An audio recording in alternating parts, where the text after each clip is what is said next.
make mobile applications for local venues, local places, that are branded as those local applications. Yes, we brand it specifically for the local venues. And so it would be named like this. This is Jason. It would be branded like this is Giant Stadium, this is Yankee Stadium. Like it'd be a Yankee Stadium application. Exactly, and it's just dependent on the environment that you're sitting in. So when you walk in, if we've signed that environment up, you go to Chyngle, all you'll see is that environment sitting in front of you. Yankee Stadium, but if you walk into Boston, it's Fenway Park. The name is terrible. What does it mean? It's like shingle or something? And I keep getting that. Let me just say that it was free, and I am all about doing things as inexpensively as possible. Okay. It is a combination of cha-ching, exchanging value, and mingle, people that interact. Okay. Balance.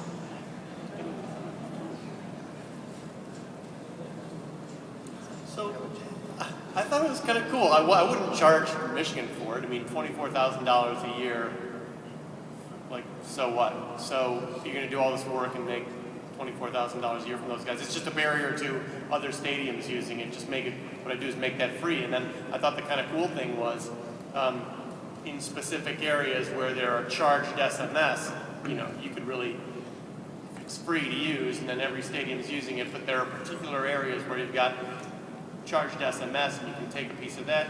That probably gets you to $20,000 a lot faster. I do feel your naming thing. My second company was called Plaxo. People thought that was like some sort of dental product or something. But this is a little bit worse because this is like the singular form of shingles.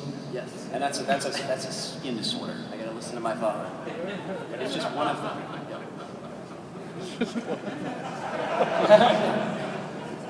Congratulations on winning the DemoPit. Why not just launch, like, I think I would be more apt to download Yankee Stadium in Madison Square Garden since I'm a Knicks fan and a Yankee fan than actually Chyngle. Like, why don't you just make a standalone application for each stadium and then, like Dick is saying, just make a ton of money and we would all be addicted to it. If it's Madison Square Garden, everyone pulls out their iPhone and it's like a chat room of...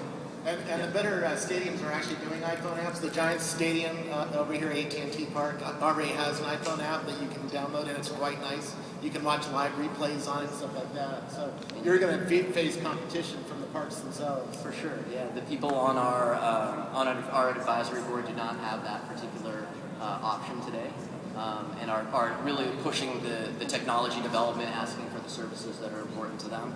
Yeah, I understand the revenue model question that you have. Is it scalable? Are we generating enough money per event? But every event for us is profitable. And I've done a few startups, and profitability out of the gates is going to be important to us. Great. Any other thoughts? Reed?